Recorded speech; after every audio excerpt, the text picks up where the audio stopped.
Welcome back to our channel যে অসমীয়া blogs পুদিনৰ মাজত স্বাগতম জনাইছো এটা মোৰ নতুন ভিডিঅ'লৈ সো সৰি মোৰ কাহ উঠি আছে সো আজি মই বনাম ডিম সবজি মই দেখাই আছো মোৰ ডিম সবজি বনাম সফৰটো মতে মই ডিমবোৰ ফ্ৰাই কৰি ললো ডিমবোৰ ফ্ৰাই কৰাৰ পিছত মানে ফ্ৰাই কৰি বৰ্তমান হৈ গ'ল চাই ভাবিলে ভিডিঅ' এটা বনাই দিওঁ আৰু মই যেহেতু ইউটিউবৰ পৰা চাই বনাম সেই ইউটিউবৰ পৰা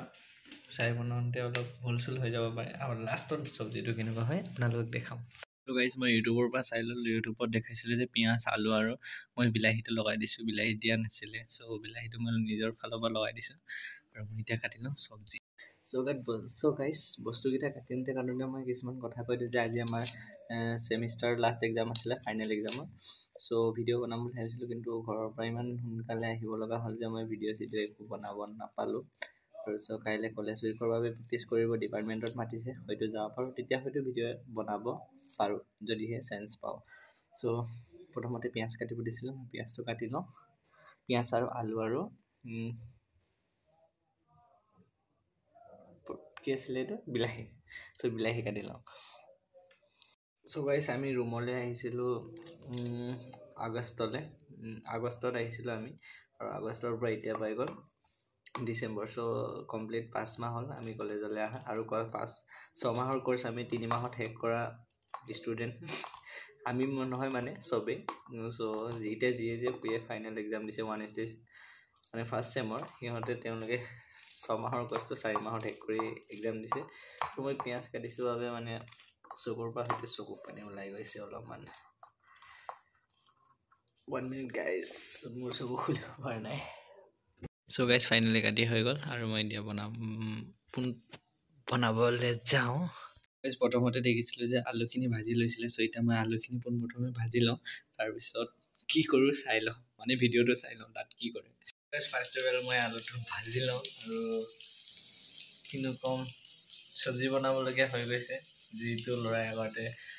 ভাত বাঢ়ি নাখায় বৰ্তমান সবজি বনাই আছে ইয়েস সো গাইস মোৰ মানে মিষ্টেক এটা হৈ গ'ল মই যিটো তেলত ডিম আৰু আলু ভাজিছিলোঁ সেইটো তলতে একচুয়ালি কিবাটো ভাজি পালোঁ এটা মানে সবজিটো বনাই পালোঁ সো সবজিটো এটা কোলা হৈ গৈছে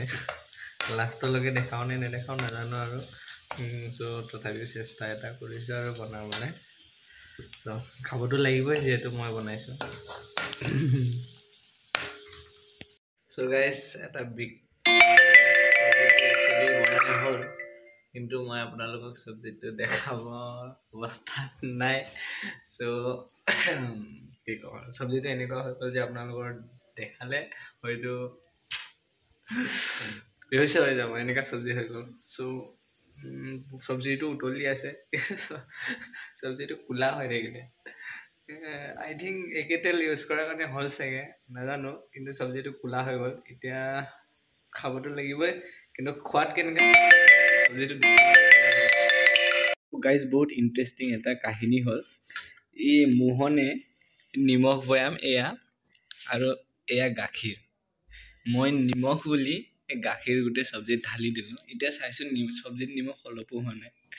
এই গাখীৰ ভৰাই থ'ব লাগে নে নিমখত আইও মই আধাত আই থিংক বহুত ঢালি দিছিলোঁ আজি ফাৰ্ষ্ট টাইম মানে ইমান দিছিলোঁ কাৰণ পানী দিম বুলি জানো ন সেইকাৰণে বেছিকৈ দি দিছিলোঁ আৰু নিমখ ভৰাই থৈছে ইয়াত পগলা ইয়াত বছ এইটো ইয়াত আকৌ নিমখ দিম আজি গাখীৰৰ সবজি খাম অ' য়েছ গাখীৰ কা সবজি গাইছ সো গাইছ